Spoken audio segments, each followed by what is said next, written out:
watching GRTV, my favorite. Wahoo! So we've just watched you play through some Infamous 2. It's looking really impressive. Could you tell us a little bit about the new setting? Yes, so we have a totally new city this time around in Infamous 2. It's called New Marais. It's actually in the southern part of the United States, based on or inspired by New Orleans and a couple of other European cities like Paris, Italian cities, that type of stuff.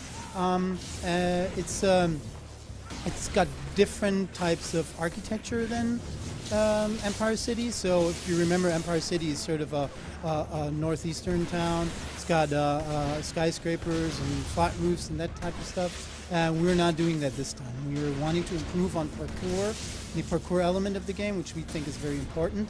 And so to build, we call it a jungle gym for Cole, basically.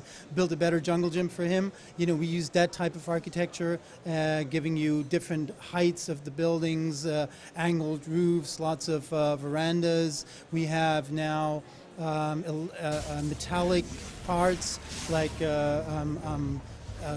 lines up the sides of buildings, or you can zip across the facade of a building, or pretty much fly up to the roof quickly. So that makes parkour much more visceral, much more relatable and fluid. Cole in the first game started out as an everyday man, and then he became a superhero. Basically, it's the origin story, and he had to kind of start and master his powers. In Infamous 2, you're starting out with a lot of these powers, but at the end of Infamous 1, we hinted at the Beast, which is sort of this civilization-ending dark entity that's somewhere looming. And so in Infamous 2, right away, you start battling the Beast. You fight the Beast and you lose. You get your ass handed, and you reel from that. You kind of gather yourself, and you travel to New Marais, which is where the race sphere was built, actually. And Cole tries to power up, find the people who built the race sphere, and maybe to improve upon his powers, because he knows that the Beast is coming for him. And so he becomes, in the course of the game, a superhero. He gets more powers.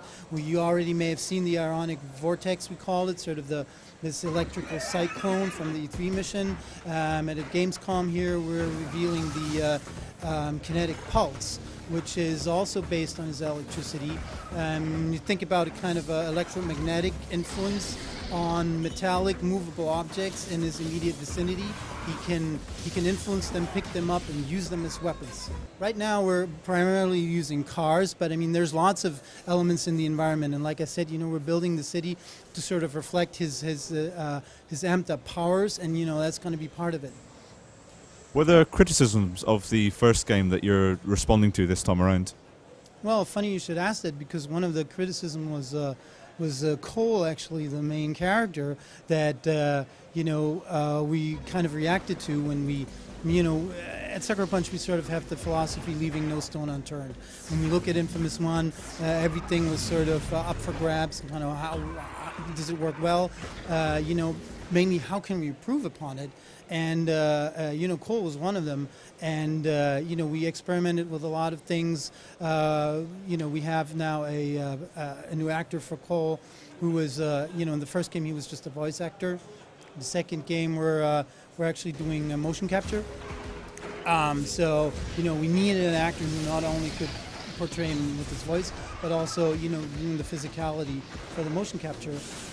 Then we looked at a lot of actors, a lot of head scans, stuff to make Cole more relatable and more appealing, which was part of the criticism that people had when they talked about Infamous 1. And when we revealed him in the process of making a new Cole 83, you may have heard that there were some voices around the globe who he screamed, and you took our old Cole away.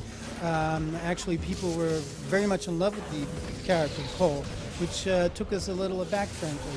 We weren't expecting that much of a emotional outpour about you messed up, and we didn't see it that way. But of course, we listened to our fans, right? And so we went back and kind of took the best of everything that we had, and this is where we're at right now.